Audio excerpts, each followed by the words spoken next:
Hi, this is my review of Warhammer Age of Sigmar Starter Box.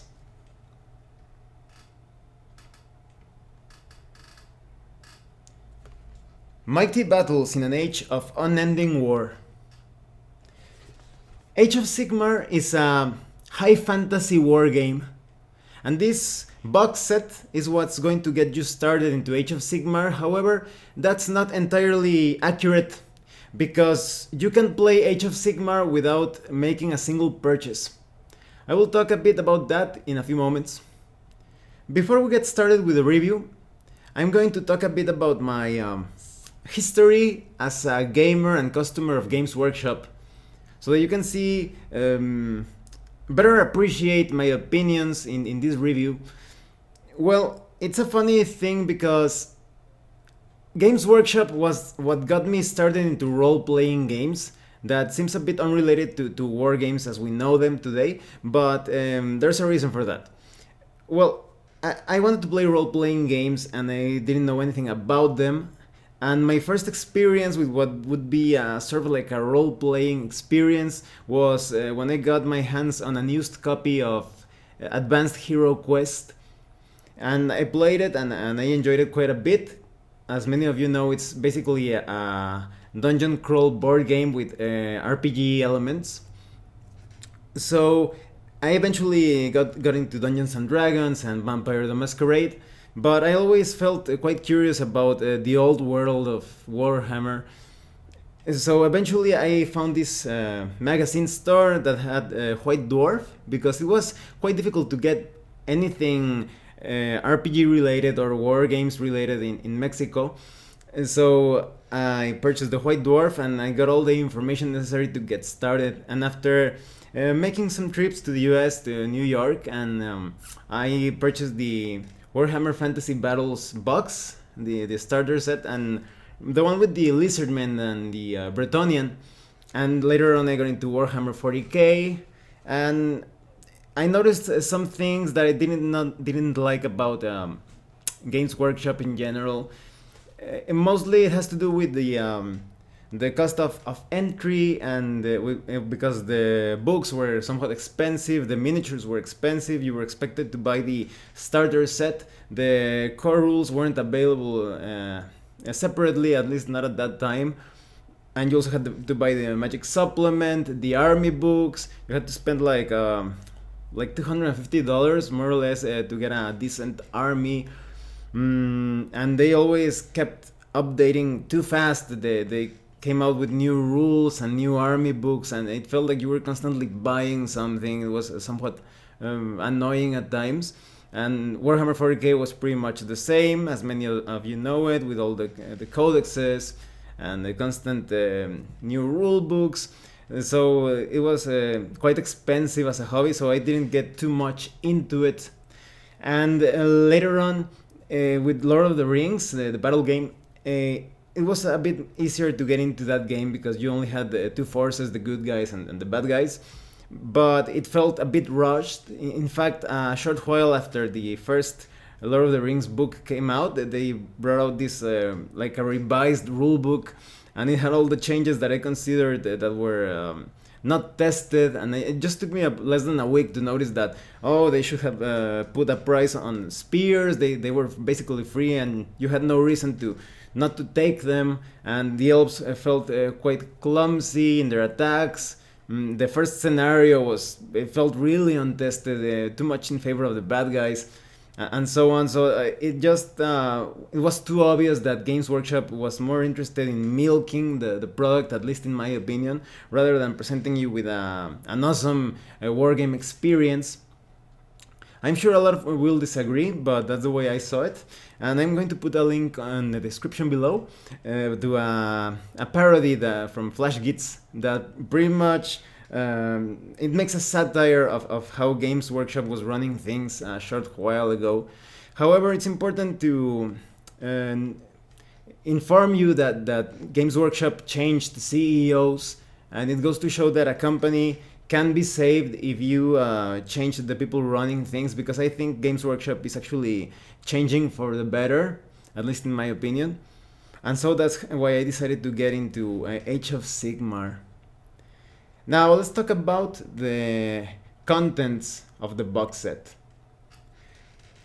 Oh, in case you're interested, if you want to know more about the plotline, I recommend that you watch my review for the Gates of Azir. I'm going to put the link on the description below, so you have a better idea of what's going on in Age of Sigmar. Well, the first thing that I noticed, this is not exactly in the order of the unboxing, but I'm going just to speak about the things that I noticed from a practical perspective, let's call it like that. Is the new measuring sticks. They are quite different from the old ones. I still have my old 1996 stick over here, and as you can see, it's quite durable. You can even like whip it around. It's very sturdy. But these new sticks, they are quite disappointing, even though they look a bit nicer. They have these divisions, as you can see them, that make them quite fragile. They really compromise the structural integrity of the stick. And I was actually, with these ones you can do anything that you want. With them you can move them around, but with these measuring sticks I just flicked my wrist a little bit, like, oh, I'm going to move this unit over there. I just flicked it a bit and look what happened. One of them broke apart. Well, at least now I have like a short measuring stick. So that was quite disappointing. You also get 10 6-sided dice. The typical small dice from GW. And these dice, well, they are useful, but I've noticed that Games Workshop's small dice usually fall apart in about a year and a half of constant use. I've had dice that are pretty much destroyed during a roll, and so that's somewhat disappointing, but it's no big deal. You also get a transfer sheet so that you can decorate your miniatures. I actually found that the book that comes with this box set is somewhat disappointingly light on the hobby aspect. That is, if you don't know, if this is your first time getting into a hobby game, a war game, you're going to have a bit of a hard time understanding how to build scenery and painting your miniatures. You do get a few examples, but not as many as I would have liked. And these transfers, they don't tell you how to apply them to your models. So you better check Games Workshop's YouTube channel for tips and such. Now you also get a very flimsy type of protection that separates the sprues from the books inside. Just like this cardboard insert, it does a terrible job at protecting the book. The book was slightly scratched and dented because of the sprues. Thankfully it wasn't that serious, but it's still somewhat disappointing. And I noticed that, for example, in the new release of Warhammer Quest, the Silver Tower, there's also really bad protection. I've seen images and unboxing videos of people who had like 4 cards of that game impaled on a sprue, and that's quite disappointing. I've heard a few people saying that Games Workshop tried to save money. Instead of putting some sort of protection like some padding or bubble wrap, they decided to leave it like that and hope that the product will arrive in a good condition. But it's cheaper for them to mail you the replacements if you get like a broken card or whatever. But and that's somewhat inconvenient for someone who, for example, like me, who lives in a place where they don't sell Games Workshop games. I will have to wait like a week and a half, more or less, to receive the replacement if I'm lucky. So if I want to play the game right away, that was going to be quite disappointing. Because, for example, in Warhammer Quest, you need that sense of randomness, and if the cards are marked, even if you put them at the bottom, you're going to feel that there's a difference. So that's a bit disappointing. The box set comes with this guide to put your miniatures together. It's actually very well explained.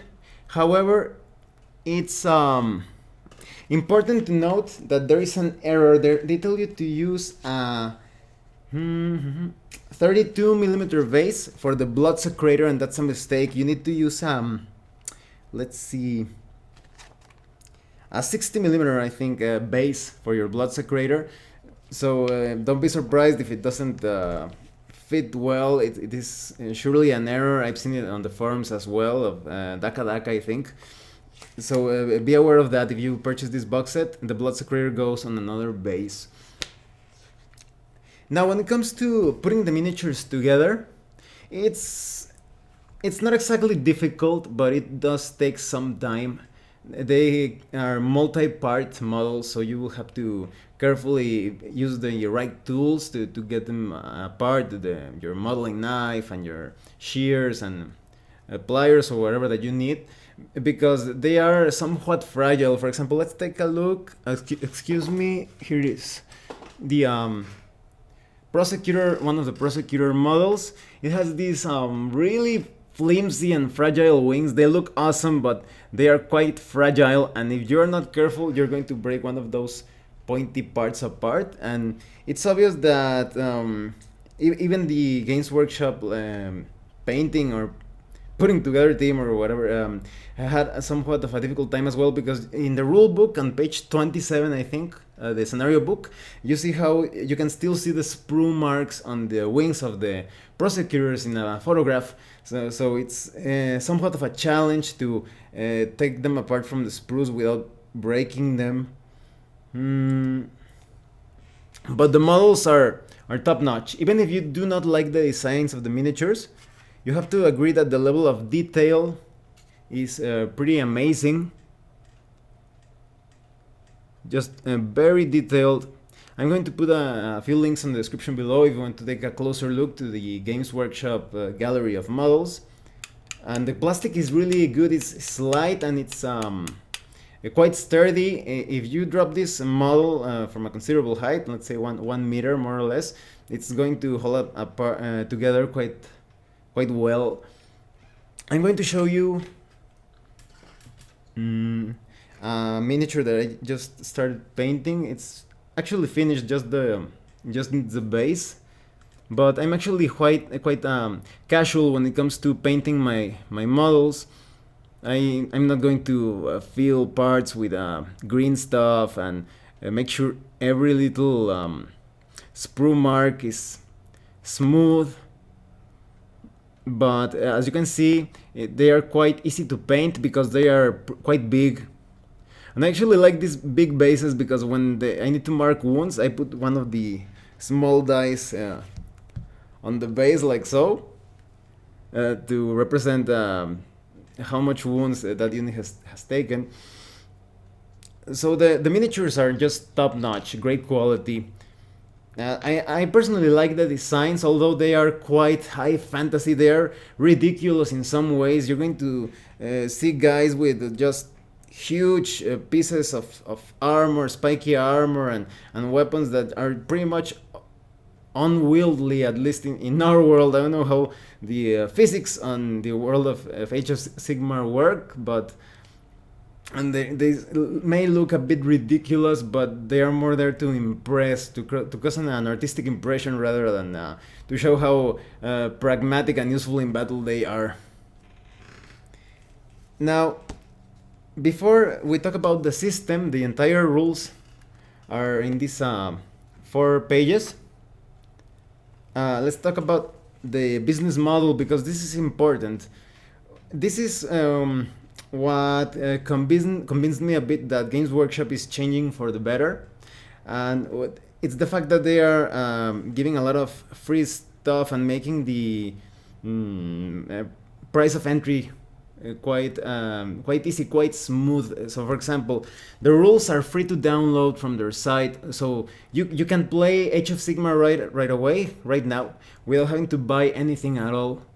You just need to download the core rules, and you check any individual model or miniature, and you will see in the lower right corner a link that will allow you to download the PDF with all the stats and special abilities for that particular model.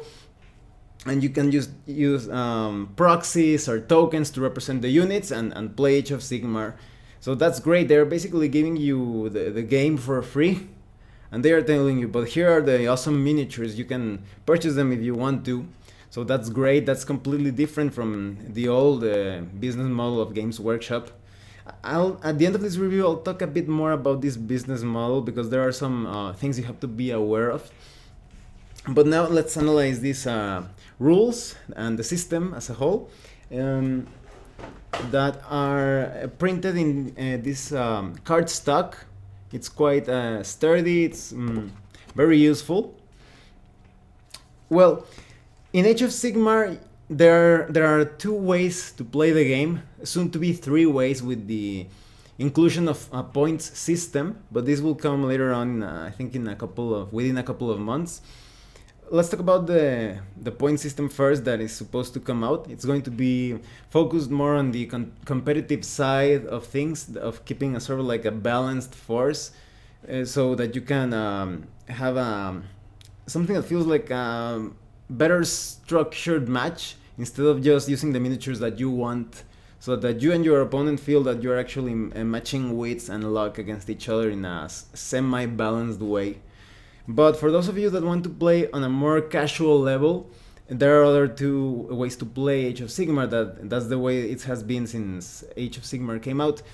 And the first one is like the vanilla version of Age of Sigmar, which is basically just use the models that you want, regardless of their power, and have at it. Have a battle with different winning conditions according to the rules. And this is quite nice because you focus more on playing the game and having an exciting battle rather than playing with the rules. So you have to talk with your opponent as in, oh, well, I'm going to bring these 3 units into play, and your opponent is going to be like, what? But you have like 20 models on that unit. I think that's too much. Can I bring this monster to fight you? And you could be like, well, okay, but I want some sort of condition in this battle, like maybe I'm protecting some sort of sacred ground, and if that model enters that sacred ground, we roll a 6-sided die, and you may end up with a mortal wound or something like that. So it's cool because you're building a battle with your opponent and playing for the sake of fun. And now the other way to play the game is by following a scenario. You have these scenarios that come in the scenario book in the starter box, and Games Workshop also sells these campaign books with different scenarios, and each one has a specific number of models and units and whatnot that recreate a historical battle within the Age of Sigmar universe. So that's the style of play that I enjoy the most, because it tells a story through it. But as I was telling you, it still feels like a very cooperative experience, even though you're fighting to defeat your opponent. It feels like something that you both create. And as I was telling you, it focuses more on playing the game rather than playing with the rules. But as I was telling you, this is not really a system that should be exploited. It should not. There are many ways in which you can exploit loopholes within the rules. And for example, when it comes to army construction, there's basically no limit to some units. With some units you could pretty much have 30 Gorgorats, which are some of the most powerful models in the game. This guy over here. I'm going to show you some images of the painted models when I get to the book. And so that would be quite ridiculous, and there really has to be some sort of agreement between your opponent and yourself. The good thing is that unlike some editions of Warhammer 40k, you don't need like a certain number of models to organize your force, because that was obviously a way to get you to buy a lot of models that, for your force you need this number of tactical squads and all of that. Well, let's talk about the rules. As I was telling you, you build your forces, and each unit has a war scroll detailing the stats and abilities, and I'll talk a bit about that later on. And then you set them up on the battlefield. Now the battlefield feels like it's quite alive because of the scenery. Different pieces of scenery have different qualities or properties. So for example, let's say you put some sort of swamp or corrupted terrain, it could have the deadly characteristic, which means that if a model crosses that scenery, you may end up dead depending on the roll of a die. Or maybe that scenery, if you are within a certain number of inches, you could end up fighting better if you sacrifice a few wounds and you take damage, that is. And each piece of scenery has special properties. You can download a sheet of scenery with their respective qualities from GW's website. So that's quite nice, because that way scenery just doesn't feel like something for cover. It feels like something that could affect the outcome of the battle in unexpected ways. Now, to win a game of Age of Sigmar in its vanilla version, you need to eradicate the enemy force. But there are other ways. So for example, if you are outnumbered, you could call for a sudden death victory condition in which you try to target or accomplish a specific goal or objective. So for example, maybe you need to assassinate an enemy model, a specific model, or completely annihilate a specific unit, or maybe you need to capture ground, etc. So there is some variety on how you can win playing the normal version of the rules. Now let's talk about the battle rounds. Battle rounds are quite simple. They are divided in turns, one turn for you and for your opponent. And first you make a roll to see who goes first, and you get the hero phase. During the hero phase, you can use command abilities, because any unit in your army can be a commander, but some are more suited for that because of their different command abilities. But you do get an ability for default, which is Inspiring Presence, which says pick a unit from your army that is within 12 inches of your general. The unit that you pick does not have to take battle shock tests until your next hero phase. Now that basically means that you don't have to check morale every now and then. And during the hero phase, you can also use spells and some other abilities. And spells are also basically a roll, and you see if the spell is cast or not. And if you have a wizard, you can also try to unbind, which is basically cancel the spell of an opponent wizard. And so it's quite simple. And you get a couple of spells here on the core rules, but there will be other spells on the war scroll for your unit.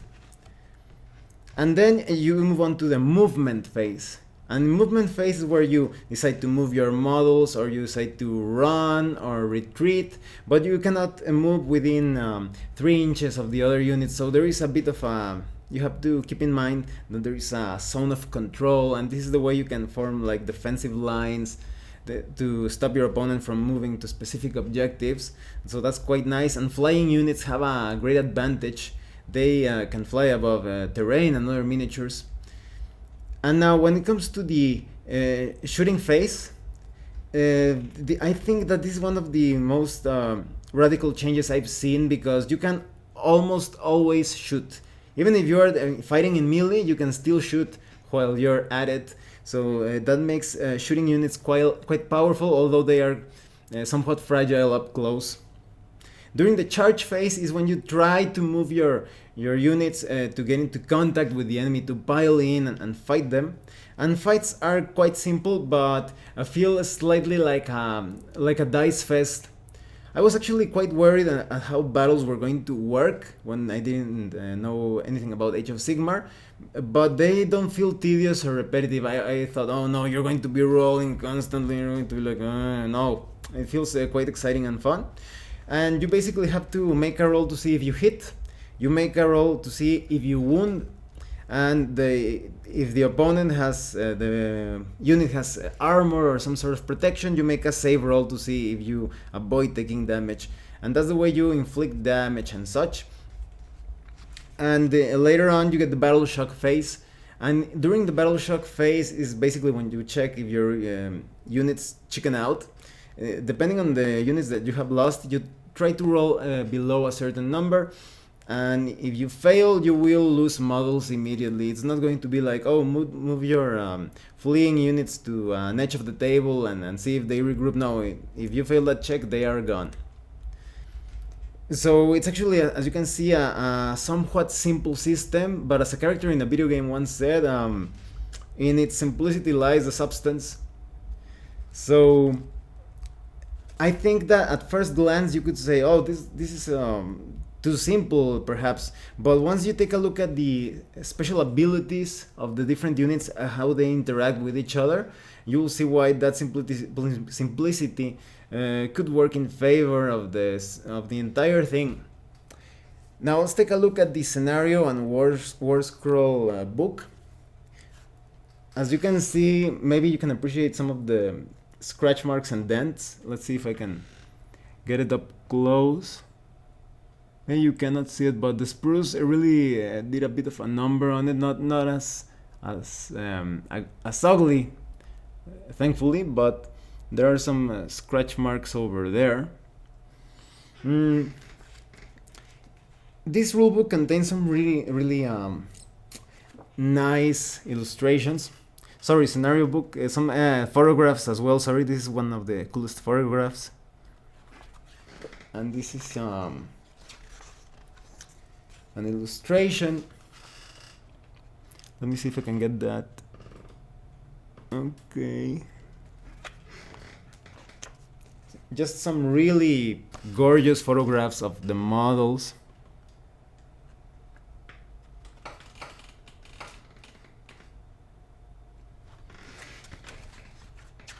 A great part of this book is just eye candy. You do get some background information on the entire conflict. In fact, don't worry if you don't purchase the novel Gates of Azir. Everything that you need to know about the background and the conflict is here with the forces of Gorn, the Gore Tide.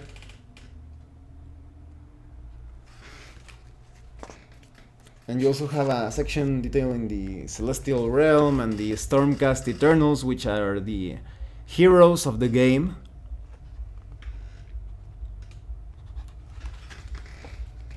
You also have information on the different alliances or factions within the setting.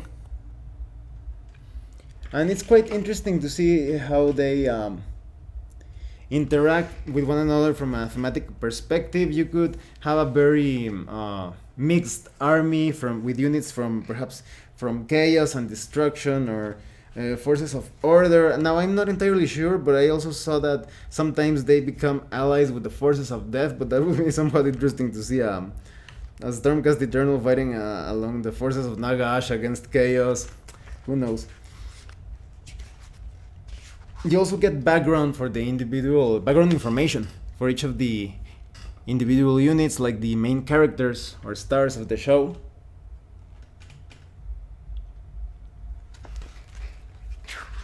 And that's the same thing with the forces of chaos. Oh, this photograph looks really nice.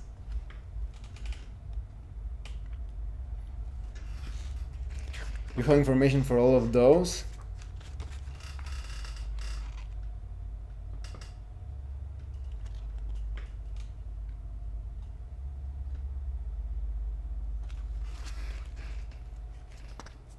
And later on, we get to a section that tells you how to paint your miniatures, at least the most basic models of the set, with different step-by-step guides and color patterns, so you can copy them or paint them the way you want. It's quite nice. And then you have the scenarios.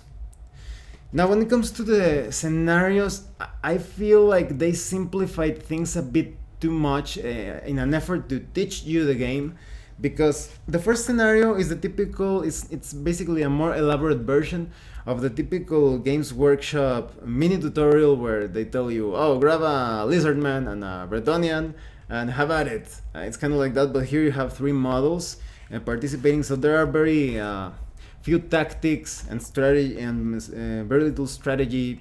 You basically, one side needs to distribute his attacks carefully, and the other side just needs to be aware of the area of effect attack that the other unit could use.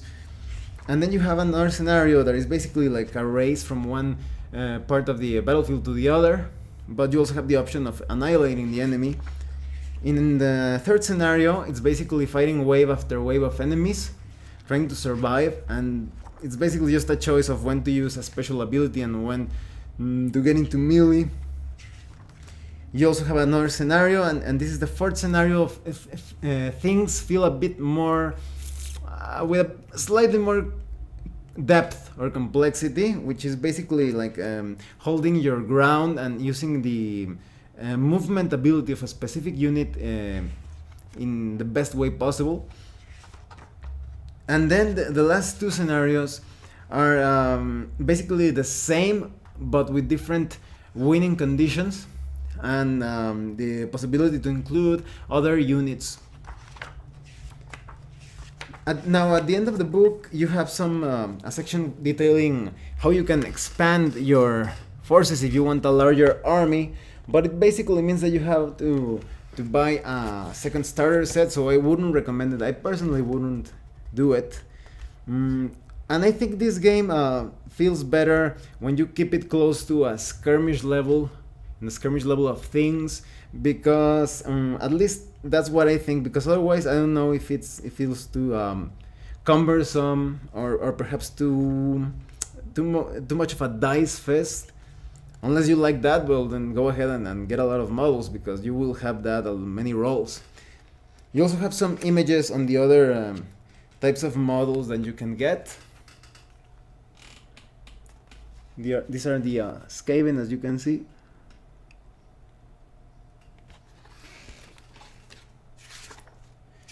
And later on you have the section of war scrolls. Now I'm going to talk a bit about the abilities and the way you can use the units, so that you can see where the tactics and strategy lie. First you have the Lord Celestant, and this guy is a powerhouse. He has this if he charges, he can deal a lot of damage, and if his Dracoth rolls a 6, it deals a lot of damage as well. And you have an area of effect attack and a great command ability. And you also have the Lord Relictor, which is basically like the cleric of the group, so to speak, because you can use the Healing Storm to heal your units, or your Lightning Storm to cause damage. But I usually keep it, when I use the Stormcast Eternals, I keep it close to the Lord Celestant so he can heal the Lord Celestant. Now you have the Prosecutors, and these guys over here are awesome in hit and run attacks, or if you see that maybe you want to kill a specific enemy model and he's getting away wounded, you can use the Prosecutors because of their flight and their capacity to cover a lot of ground in the battlefield and kill that unit through ranged attacks or by charging. However, they are quite fragile up close, so keep them at a distance and only use them when it's necessary. Then you have the Retributors. They are kind of like the heavy hitters of the Stormcast Eternals. And those huge hammers are actually supposedly only you need 6 men to lift a single one of those hammers, so these guys probably have like the strength of 10 men to be wielding those hammers easily and comfortably in combat. And then you have the Liberators, and the Liberators are quite flexible in their use, because they are quite defensive because of their shields. They are pretty good at holding certain areas without dying immediately. But they also have the Lay Low the Tyrant's ability, which is quite useful if you want to kill one of the toughest models. So they are quite flexible. And then on the Chaos side of things, you have the Mighty Lord of Gorn.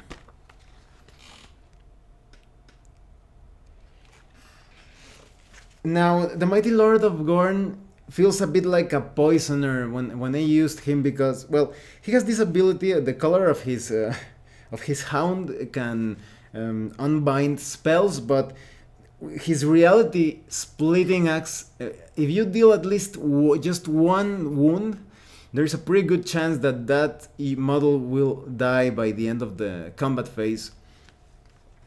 And then you have the Prosecutors, and this guy is devastating. He can enhance the number of attacks of a particular unit by using his Portal of Skulls, and he's also quite annoying for spellcasters.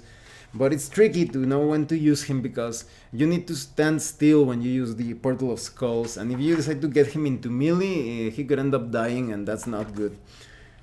Now you also have the Blood Stalker, which enhances your charging and reroll capability when it comes to inflicting wounds. And you also have the Gorgorath, and these guys are, if you use them against the Prosecutors, you're going to have a lot of fun because the Prosecutors being somewhat fragile, if the Gorgoraths kill them, they will regenerate their wounds, so that makes them a very frightening unit to punish those as the weakest models in the enemy force. You have the Blood Warriors as well, and these guys are they feel somewhat like kamikaze.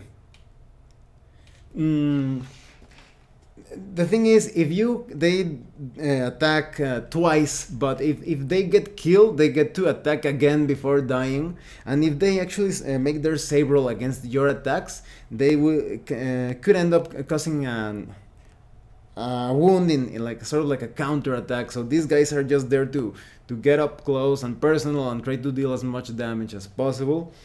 And then you have the Blood Reavers, which are the barbarians of chaos. And at first, these guys feel like cannon fodder. But when you make them pair up or team up with the Prosecutors, they deal a lot of damage. They attack like 3 times per turn, more or less, because of their frenzied devotion, and their river blades allow them to reroll to hit rolls. And if you consider that the Prosecutors enhances their attacks with the Portal of Skulls, they just become really devastating. And as I was telling you, all of these war scrolls are available for free, except the scrolls for the Mighty Lord of Khorne, Prosecutors, Bloodstalker, and Gorgorath, if I'm not mistaken, because those units are exclusive for this box set. I'm not sure if they sell the miniatures for those separately, but it still is not like you need to have them in your force. But it's still, I would recommend, if you want those models, definitely get this box set. I'm not sure if they are releasing them separately. I also think that their war scrolls come in the campaign book, so you could buy those campaign books if you're interested, and perhaps use proxies. Now let's talk about War Scroll Battalions, which is basically the way that Games Workshop is trying to get you to buy more models, because these are basically charts in which with which you can organize your forces, and they give you special abilities. So some people could frown like, oh, they want me to buy that specific number of models so I can build that battalion, but it's not necessary, because, well, there are basically 2 ways in which you can handle this. One, don't use the abilities of the war scrolls. They aren't well, I had more fun playing without those abilities because they are quite powerful, to the point that, for example, the battle shock tests don't feel quite unexistent because of for example, the Stormcast Eternals Brothers in Arms special ability. Adding to that, the command ability of the Lord Celestant is just quite difficult to lose during the battle shock phase. So you could play without those abilities. But you could also ignore the lists and use those abilities anyway, and just use the models that you want. It's not necessary. And the different War Scroll Battalions organization charts or tables are not available for free at least not that I am aware of. You have to get them with different books and such, so you can avoid that part of the game entirely if you want to. Now, let's talk about what I think overall of the system and of this starter set and the business model. First, the system. Well, it's definitely a simple system. It's one of those games that you could play it and maybe stop playing it for a couple of weeks and play it again, and you're going to remember how everything works. It's quite easy to understand. I think that the depth of the strategy and tactics comes from the interaction of the different abilities of the units, and not just the way you move through the battlefield and in and out of the scenery or within the different scenery with the special qualities. It's to me it felt more like a thing of pairing up different models that work well together and using the special abilities at the right time. So I actually like the system, and I think that it works in favor of itself rather than trip on its own feet, because some of the other units and armies that have come out recently, like for example the Flesh Eater Courts, they seem quite bookkeeping heavy, with all those regeneration abilities, and when you can summon extra units. There are different ways, things that you have to be aware of. So if you had a complicated system and you had those things, it could end up too complicated. And I actually enjoy both simple and complicated systems. For example, one of my favorite complicated games, although that is more of on the board game side of things, but it's also a war game. It's the BattleTech, with all those checks that you have to see if your mech is overheating, and how many hexes of distance or inches did your opponent move, and if your weapon, how many missiles are going to hit each part of the enemy. All of that, sometimes it becomes quite heavy, all those modifiers and considerations. But here with Age of Sigmar, the simplicity works quite well. Now let's talk about the starter set. Is it worth it to get this starter set without buying any other models? Well, that depends. For example, if you're a casual player, definitely. If you play like once every 1 or 2 weeks, you're going to get your money's worth. You have everything that you need to play, and there's a decent variety when it comes to the replayability and the variability of the scenarios of the objectives and such. But if you play like 2 or 3 times a week, you will want more. But there's a simple solution to this. Well, as I was telling you, you want more units, just download the War Scrolls for free and use proxies or tokens, and you have new units, voila. But it still feels quite nice to see your units moving across the battlefield, and of course when you manage to paint them all, it's going to look even better. So this game really requires you to purchase the models if you want to enjoy the full experience, in my opinion. And so if let's say that you downloaded the rules and you played the system and you like it and you get the starter box, is it worth it to keep on collecting Age of Sigmar models? I think it is, but you have to be aware that there are some very expensive models out there. I think the most expensive one is Archaeon, if I'm not mistaken. It costs like $150. It's about like this size, kind of like a statuette of sorts.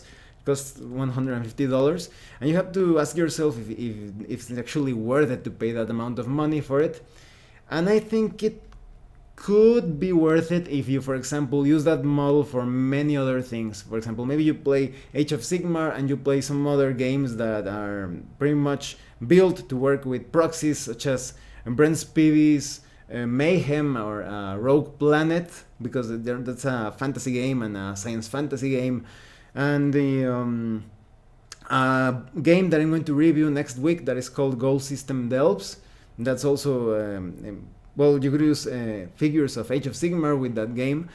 So if you're going to use it like that, and if you like admiring your model, and maybe you put it on your study or your living room, And if you really enjoy and love that model, well, I think it could be worth to pay that crazy amount of cash. But that's when the line between a game component and a work of art becomes quite blurry, because maybe somebody falls in love with the design and he values that model as some sort of like a sculpture, because as you well know, there are some pretty expensive pieces of art. So if you think that model is beautiful, well, I think you will appreciate that model even though it costs a fortune. So you really have to be aware of what you're getting into, and there are going to be some sort of like an incentive to get you to buy those models, because you're going to see these scenario books and battle tomes, which are basically army books, although as I have told you, they are not necessary to play the game. Everything else is free. The battle tomes are basically contain scenarios, background information, photographs of the miniatures, and I think some of the books contain a few new spells, but you could play this game without purchasing any of that. But when it comes to the scenarios, there I looked at a few of them. And I've noticed that they are basically built around the idea of getting you to buy all the models, because you have different scenarios. Oh, for this scenario you need this other unit, and for this scenario you need this other unit. So it's about collecting. And if you don't control yourself, you could end up spending a fortune. I've heard some pretty horrible stories about people who didn't have control purchasing Games Workshop games, although that applies to any game, practically any game. I actually heard from two women that I talked about that they had problems with their boyfriends because they were spending everything on, I think it was Warhammer 40k and Warhammer Fantasy Battle in another case. So you have to be aware of that this could be a very addictive hobby. But personally, I recommend this starter set of Age of Sigmar, and because I play role-playing games, I'm going to be using the miniatures in those other games, and I also play other skirmish games and war games, and I'm going to be using them as proxies, so I'm going to get my money's worth, and you have to ask yourself if you are going to get your money's worth. Well, thanks for watching my review. If you have any comments or questions, please let me know. See you later.